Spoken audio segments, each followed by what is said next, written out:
बच्चों, how are you? कैसे हैं सब? आई थिंक सब फाइन होंगे। I myself Gulez Ahmed, my beautiful channel Gulez excellent classes. ये एक्सेलेंट क्लासेज आप लोगों के लिए शुरू किया है ताकि हम एक्सेलेंट से एक्सेलेंट चीज़ें आप लोगों को दे सकें। आप नीट एग्ज़ाम के अंदर या अपने स्कूल एग्ज़ाम के अंदर एक्सेलेंट परफॉर्म कर सकें एक्सेलेंट। आज हमारा पहला लेक्चर है और पहला लेक्चर हमने बायोलॉजी से ही शुरू करना चाहा है। पहला लेक्चर हमारा क्लास 11 के बायोलॉजी के छठी चैप्टर 6 चैप्टर से लिया है, जिसका नाम है anatomy of flowering plants. Anatomy of flowering plants जिसको हम लोग प्लांट टिश्यू सिस्टम भी कहते हैं। System basically NEET point of view से तो बहुत ज़्यादा इंपॉर्टेंट है क्योंकि इसके 6 से 7 सवाल भी आ जाते हैं। 4 से 5 तो नॉर्मली सवाल आते हैं। बोर्ड एग्ज़ाम, स्कूल एग्ज़ाम के पॉइंट ऑफ व्यू से भी ये काफ़ी चैप्टर इम्पोर्टेंट है, इसलिए हम आज पहला लेक्चर स्टार्ट करते हैं प्लांट टिश्यू सिस्टम से। चलिए, चैप्टर नेम इज़, वैसे बेसिकली एनसीईआरटी में ये एनाटॉमी ऑफ फ्लावरिंग प्लांट के नाम से जाना जाता है, लेकिन हमने इसका दूसरा नामकरण किया है plant tissue system. Plant tissue system basically plant tissue system जो है 3 पार्ट में डिवाइड किया गया है और 3 इम्पॉर्टेंट पार्ट्स, तीनों पार्ट्स में ही पूरा चैप्टर ऑलमोस्ट ख़त्म हो जाता है। अगर 3 पार्ट्स को हम डिटेल में एक्सप्लेन करें तो पूरा चैप्टर रिकवर हो जाएगा 80 to 90%। First part of the plant tissue system is also called the epidermal tissue system.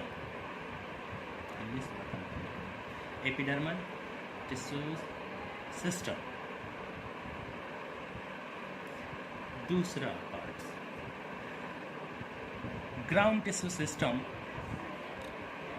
और ये ज़्यादा इम्पोर्टेंट है क्योंकि इस टिश्यू सिस्टम्स के अंदर ऑलमोस्ट ऐसे कंपोनेंट है जो पूरी तरह से प्लांट के एनाटॉमी को एक्सप्लेन कर देता है। इसीलिए ग्राउंड टिश्यू सिस्टम को हम लोग फंडामेंटल टिश्यू सिस्टम भी कहते हैं। फंडामेंटल टिश्यू सिस्टम भी कहते हैं। ध्यान से देखिए, फंडामेंटल टिश्यू सिस्टम ये चैप्टर ज़्यादा इम्पॉर्टेंट है और इंटरलिंक्ड है टू द प्लांट फिजियोलॉजी। इसके बगैर प्लांट फिजियोलॉजी को समझना मुश्किल होता है। बहुत सारे चैप्टर्स में ऐसे टर्मोलॉजी है प्लांट फिजियोलॉजी में जो वो टर्मोलॉजी यहाँ पे एक्सप्लेन किया गया है, इसका सिर्फ यूज़ होता है प्लांट फिजियोलॉजी में। Ground tissue system, fundamental tissue system, this is the second part of the plant tissue system. Last part and final part is the fundamental tissue system. No, vascular tissue system. Vascular tissue system. Vascular tissue system को हम दूसरा नाम हमने दिया है conducting tissue systems. हमने नहीं है, साइंटिस्ट ने खुद दिया है इन टर्म्स ऑफ बायोलॉजी में। कंडक्टिंग टिश्यू सिस्टम नाम से ही पता चल रहा है कि कुछ ना कुछ ये कंडक्ट कर रहा है, तभी इस टिश्यू को नाम है कंडक्टिंग टिश्यू सिस्टम। अब एक एक करके हम हर प्लांट टिश्यू सिस्टम से पार्ट को एक्सप्लेन करेंगे। फर्स्ट ऑफ ऑल ये जानने की कोशिश करेंगे कि प्लांट टिश्यू सिस्टम के इन सब पार्टों में कौन कौन से लोग इन्वॉल्व है, कौन कौन से पार्ट्स इन्वॉल्व है, कौन कौन से कंपोनेंट इन्वॉल्व है। सबसे पहले हम एपिडर्मल टिश्यू सिस्टम के बारे में बात करेंगे कि इसके अंदर क्या क्या चीज़ है। Epidermal tissue system consist of 3 components. First is consist of 3 components. First is epidermis. Second is stomata, and third is epidermal appendages. ये बहुत इम्पोर्टेंट है एपिडर्मल अपेंजेस, क्योंकि एपिडर्मिस और स्टोमेटा के बारे में थोड़ा बहुत तो आप 9th क्लास में भी पढ़े होंगे, लेकिन वहाँ पे एपिडर्मल अपेंजेस के बारे में नहीं पढ़े होंगे, जो यहाँ पे आपको पढ़ना है।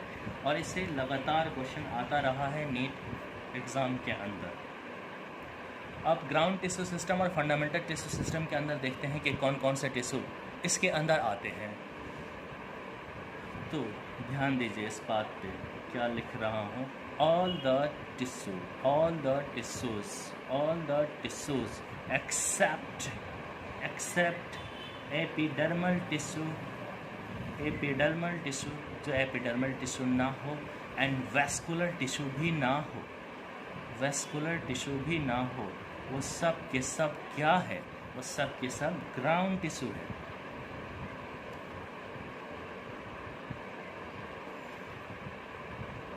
फॉर एग्जाम्पल के तौर पे वो कौन से है? Simple permanent tissue is the ground tissue. Simple permanent tissue is the ground tissue. Simple permanent tissue is the ground tissue. और आप सब जानते हैं क्योंकि ये 9th क्लास में भी आपने अच्छे से पढ़ा होगा कि सिंपल परमानेंट टिश्यू कौन कौन है। तो बेसिकली 3 होते हैं। पहला नाम पैरेन्काइमा है, दूसरे का नाम कोलेन्काइमा है और तीसरे का नाम स्क्लेरेन्काइमा है। तीसरे का नाम स्क्लेरेन्काइमा है।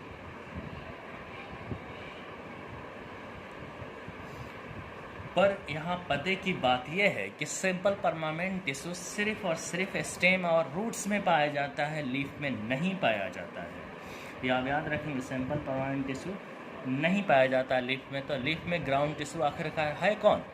इन लीफ में ग्राउंड टिश्यू को मेसोफिल सेल को हम ग्राउंड टिश्यू कहते हैं। इन leaf ground tissue is mesophyll.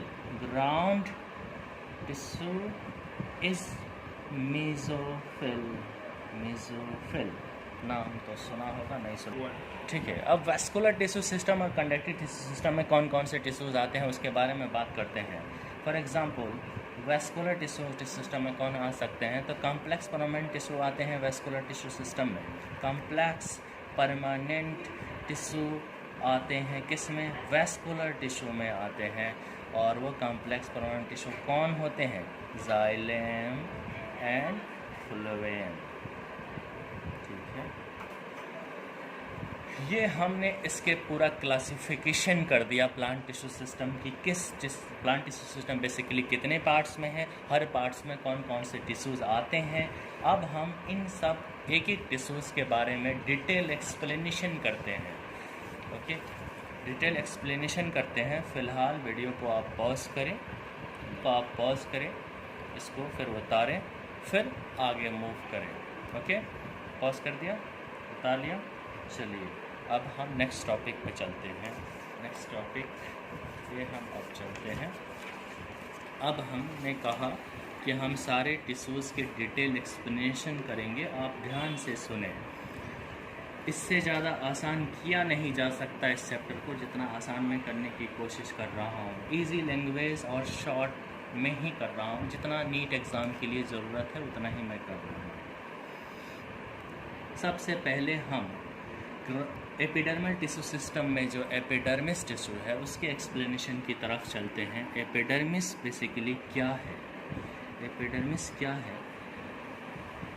Epidermis just like a skin. जिस तरह स्किन हमारी बॉडी के होल कवरिंग पार्ट्स है, हमारी बॉडी का कवरिंग लेयर है, आउटर कवरिंग लेयर है, उसी तरह epidermis is the outer covering layer of the whole plant body except at the primary plant.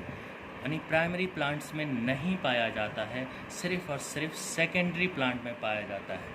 Newly born plant में नहीं पाया जाता है। First of all line return कर रहा हूँ, आप ध्यान से देखें कि एपिडर्मिस क्या है। Epidermis is outer covering of whole plant. पूरे प्लांट के आउटर कवरिंग है, just like a skin. You thought whole plant कहाँ नहीं होता है? Except at primary plant. Primary plant पे आप ध्यान देंगे कि प्राइमरी प्लांट पे नहीं होता है।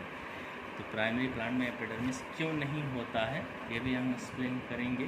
फिलहाल हम इतना बता दें, प्राइमरी प्लांट्स के अंदर हर टिश्यू मेरिस्मेटिक टिश्यू जनरली होता है, नहीं में डिवाइडिंग टिश्यूज होता है और हर टिश्यू में लाइव होती है। एपिडर्मल टिश्यू वहाँ आएगा, तब आएगा जब इसकी डिवाइडिंग स्टेज ख़त्म हो जाएगी, उस पार्ट्स पे आएगा जिसका डिवाइडिंग स्टेज ख़त्म हो जाएगी। क्योंकि एपिडर्मिस के अंदर जितने भी सेल है वो सारे के सारे डेड सेल है। Each cell of epidermis is called the cork cell. You know that already you studied in class 9th।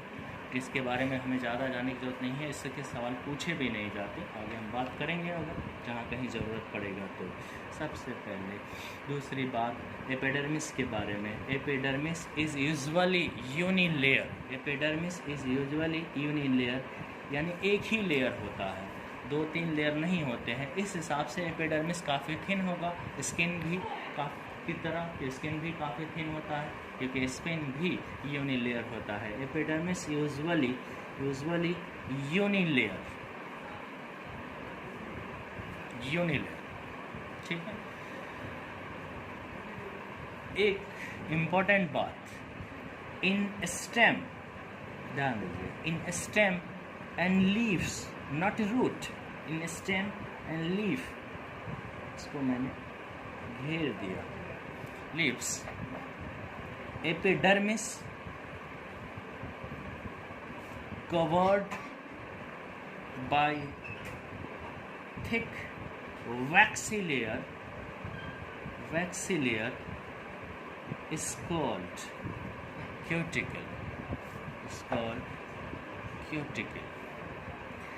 Basically cuticle क्या करता है, तो क्यूटिकल वाटर लॉस से बचाता है।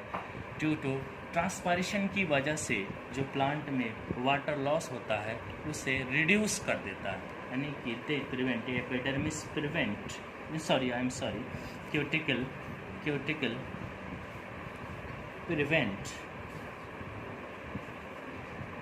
वाटर लॉस जो ड्यू टू ट्रांसपायरेशन से होता है, वाटर लॉस जो ट्रांसपायरेशन से होता है। क्यूटिकल कहाँ नहीं होता, मैंने शुरू में लिख दिया, इन स्टेम एंड लीफ में जो एपिडर्मिस कवर्ड होगा एक और थिक वैक्सी लेयर से, जिसको हम क्यूटिकल करते हैं। It means that cuticle is absent in roots, जोर से बोलो, cuticle is absent in root, okay. Basically epidermis fully explain हो चुका है, इम्पोर्टेंट बात है, इससे ज़्यादा सवाल इससे पूछे नहीं जा सकते हैं। Now we are going move to the detailation of the next topic, that is the part of the tissue of the epidermal tissue system, that is also known as the second, that is the stomata. Epidermal tissue system के अंदर पहला हमने epidermis को explain कर लिया है, दूसरा अब हम एक्सप्लेन करने जा रहे हैं स्टोमेटा को। स्टोमेटा बेसिकली क्या होता है, स्टोमेटा बेसिकली कहाँ पाया जाता है, स्ट्रक्चर ऑफ स्टोमेटा क्या है, इसका फंक्शन क्या है, स्टोमेटा ओपनिंग और क्लोजनिंग का, कैसे स्टोमेटा की ओपनिंग और क्लोजनिंग होती है, इसके बारे में हम लोग आज बात करेंगे इस टॉपिक में, इस लेक्चर में।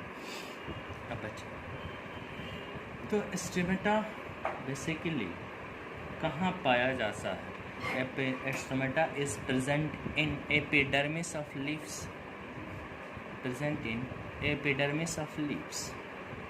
Epidermis of leaves.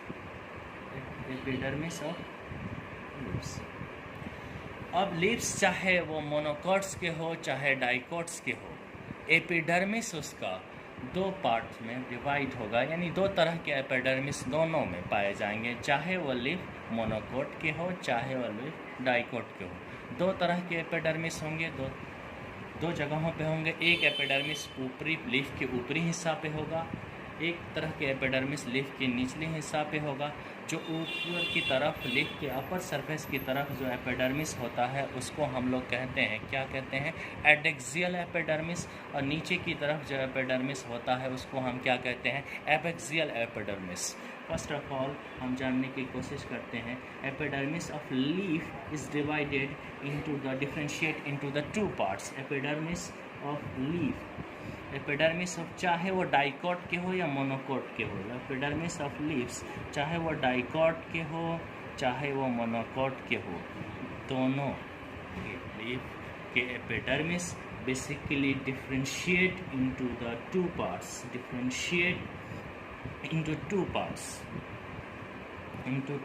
दो पार्ट्स में डिवाइड किया गया है। First part is called adaxial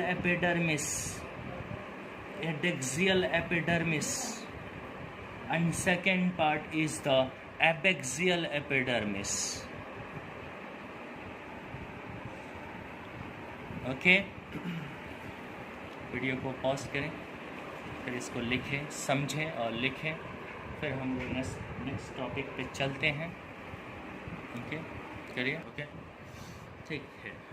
मैंने बताया कि एपिडर्मिस से लीफ के, चाहे डाइकोट स्टेम की डाइकोट लीव्स हो चाहे मोनोकोट लीव्स हो, एपिडर्मिस बेसिकली 2 पार्ट में डिफरेंशिएट होते हैं, एडेक्सियल एपिडर्मिस और एबेक्सियल एपिडर्मिस। एडेक्सियल एपिडर्मिस, कौन से एपिडर्मिस की बात कर रहा हूँ फिलहाल? एडेक्सियल एपिडर्मिस जो ये सिर्फ बेसिकली लीफ में ही होता है, स्टेम और रूट्स में नहीं। इस तरह के एपिडर्मिस की क्वालिटी नहीं होती, इस तरह के एपिडर्मिस की बात नहीं होती। Adaxial epidermis present on upper surface on leaf, upper surface of leaf, and abaxial epidermis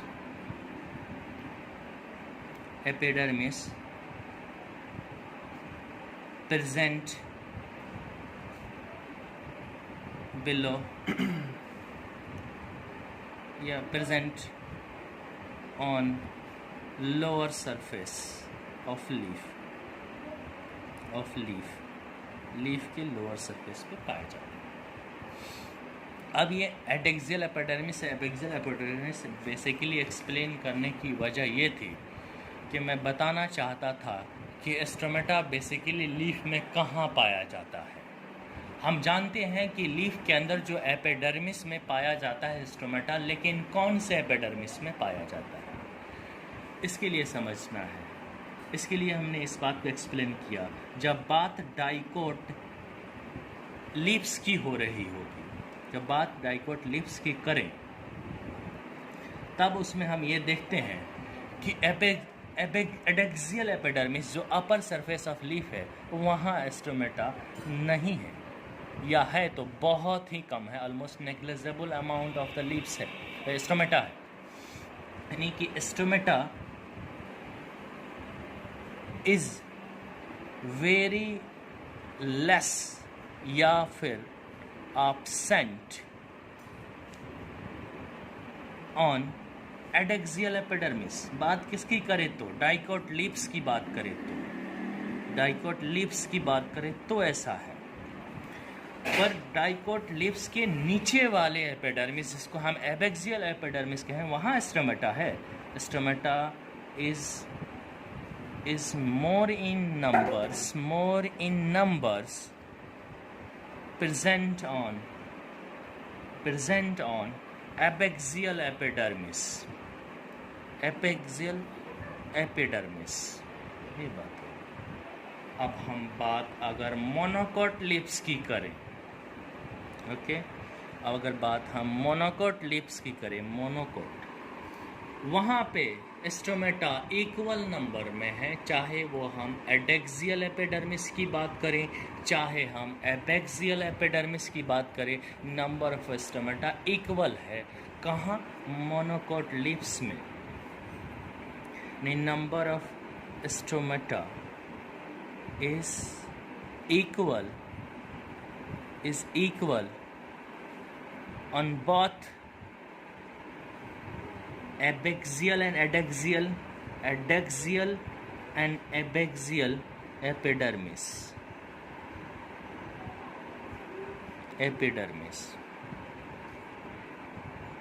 ये सेंस था बताने का।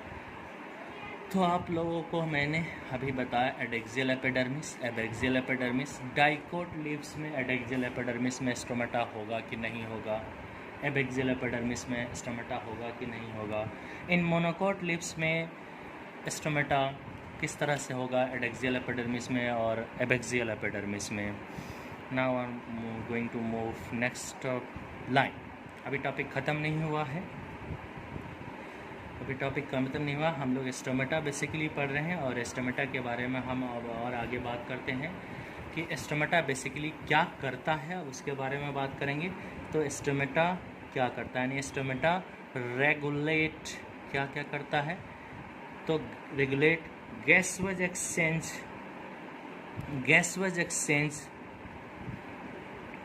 And transpiration. ये दोनों काम स्टोमेटा करता है।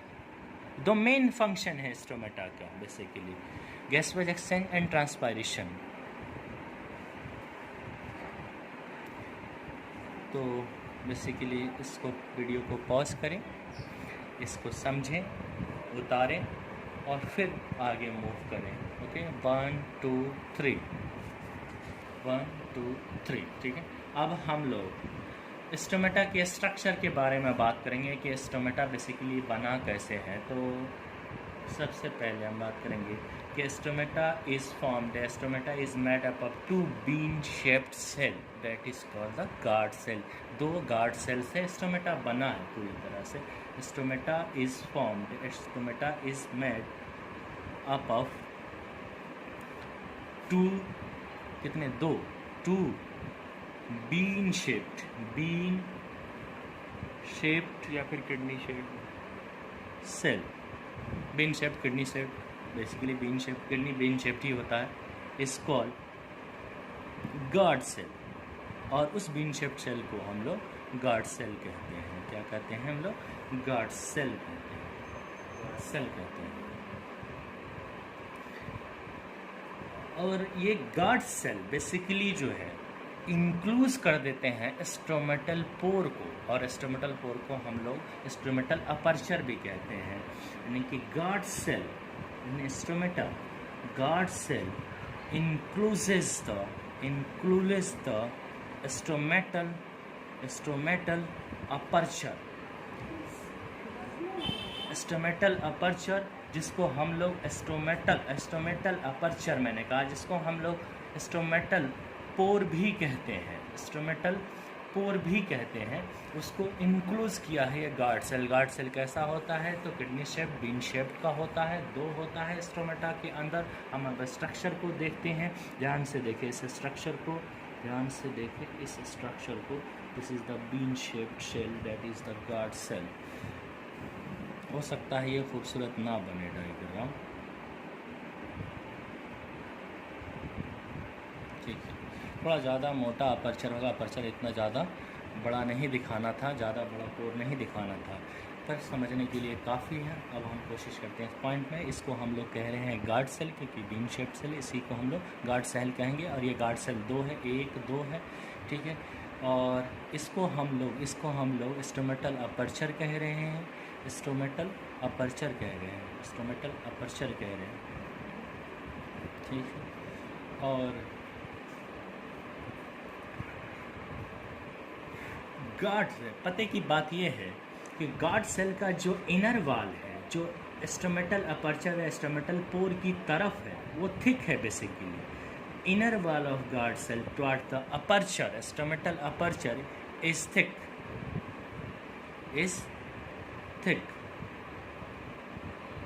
गार्ड सेल के। और बाहर वाला जो वाल है गार्ड सेल का toward the away from the aperture, वो थिन है। ये थिक है, ये थिन है, ये पते की बात है। ये एक इसके बारे में ये फिलहाल ये पॉइंट मैं नोट आउट कर देता हूँ कि inner wall of guard cell, inner wall of guard cell is towards stomatal aperture, towards stomatal aperture is thick and outer wall of guard cell away from the stomatal aperture is thin। एक बात ये हो गई, ये important points है, note out. और आगे हम देखते हैं गार्ड सेल के ऊपर कुछ इस तरह के स्पॉट्स दिखाई देंगे। अगर देखेंगे आप किताब में तो ग्रीन कलर का स्पॉट्स दिखाई देंगे।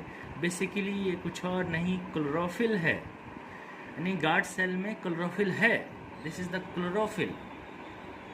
गार्ड सेल में अगर क्लोरोफिल है तो हम साफ साफ पता कर सकते हैं, साफ साफ हम जान सकते हैं कि गार्ड सेल भी खुद का फोटोसिंथेसिस परफॉर्म कर सकता है। तो guard cell also perform photosynthesis, guard cell also perform a process of photosynthesis. process of photosynthesis.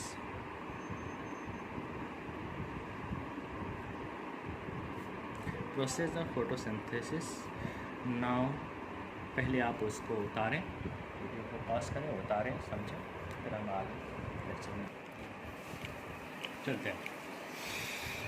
Okay, अब हम आगे बात करते हैं स्टोमेटा के ऊपर, गार्ड सेल के बारे में बात हम आगे करते हैं।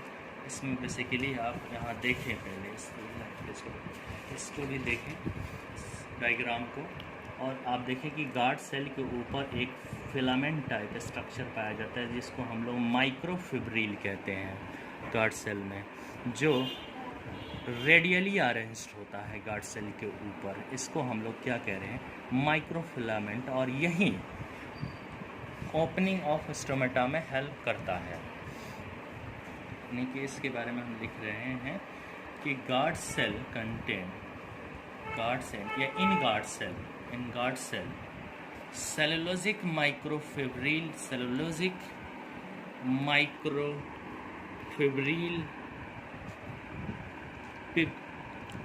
is present, which is oriented radially rather than longitudinally,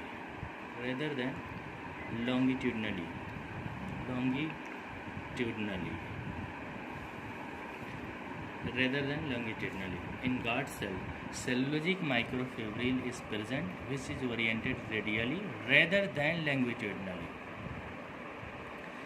and help in opening of stomata.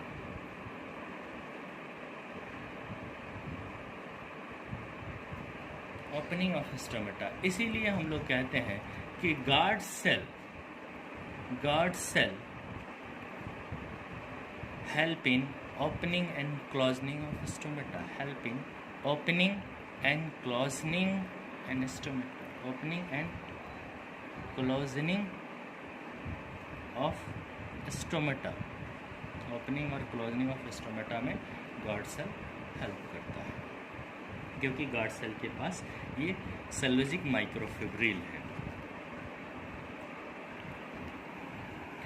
और आगे हम इस डायग्राम को एक बार फिर से देखें तो हम ये देखें कि इस गार्ड सेल की यानी स्टोमेटा के इलाके में कुछ इस तरह के मॉडिफाइड सेल दिखाई देंगे, आपको इस तरह के मॉडिफाइड सेल दिखाई देंगे। इसको हम लोग सब्सिडरी सेल कहते हैं। अब इसके बारे में हम नोट डाउन कर देते हैं। In the vicinity of guard cell, in the vicinity of यानी guard cell के इलाके में, in the vicinity of guard cell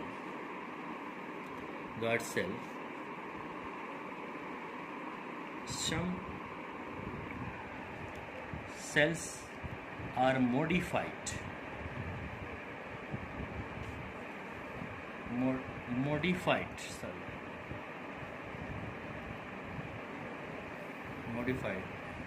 and is called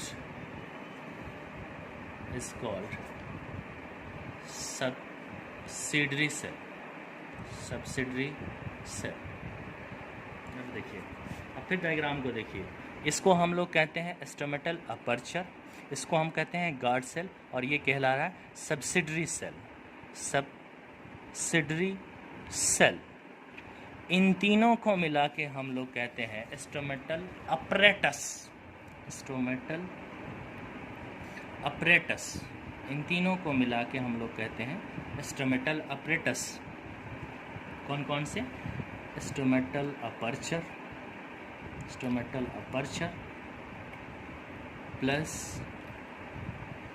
guard cell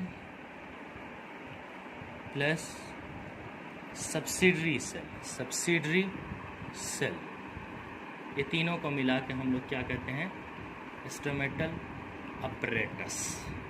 यहाँ हमारा स्टोमेटा फिनिश हो गया। तो ओके गाइस, आज का लेक्चर फिनिश। अगली डिस्कशन हम आगे की चीज़ों का डिस्कशन हम अगली लेक्चर में करेंगे। नेक्स्ट लेक्चर इंशाल्लाह कल बनाएंगे।